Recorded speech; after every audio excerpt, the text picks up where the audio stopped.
Penuntun Saat Teduh Sinode Gereja Kristen Jakarta, Selasa, 27 Juli 2021. Judul renungan, Cermin Kristus bagi Dunia.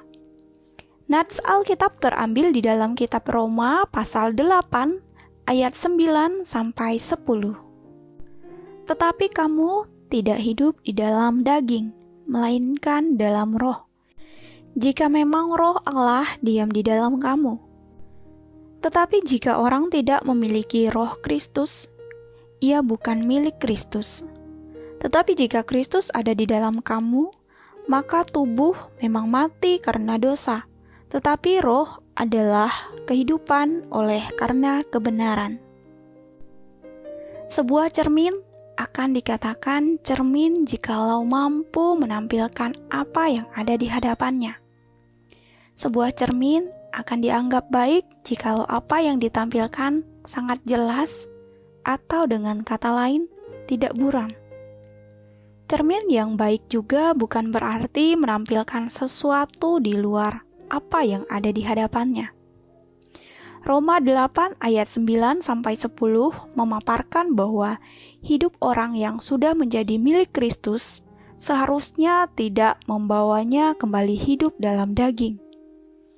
Keberadaan Kristus di dalam hidupnya memampukan dirinya untuk tidak hidup dalam daging, namun hidup dalam kebenaran.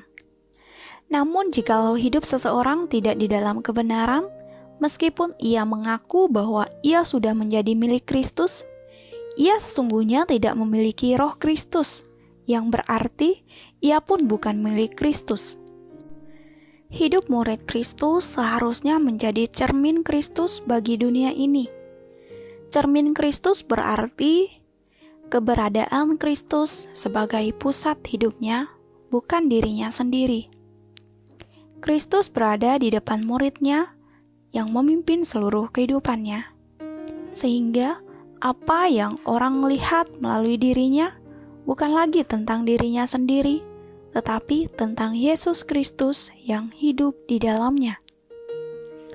Apa yang kita lakukan, baik melalui perkataan maupun perbuatan, itulah yang akan terpancar dari dalam hidup kita.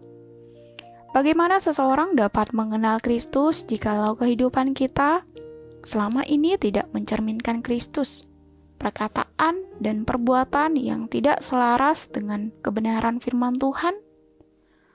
Oleh karena itu, marilah kita tidak lagi hidup untuk memuaskan kedanggingan kita, mencari kesenangannya sendiri, melainkan kita senantiasa mengenakan Kristus sebagai panutan dan penolong sejati hidup kita.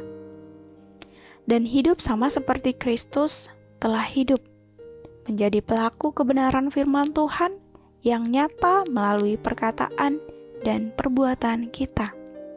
Menjadi cermin bukan berbicara tentang dirinya, tetapi tentang apa yang ada di hadapannya. Dalam hal ini, mencerminkan Kristus yang terlihat dari dalam hidup kita. Amin. Terima kasih, Tuhan Yesus memberkati.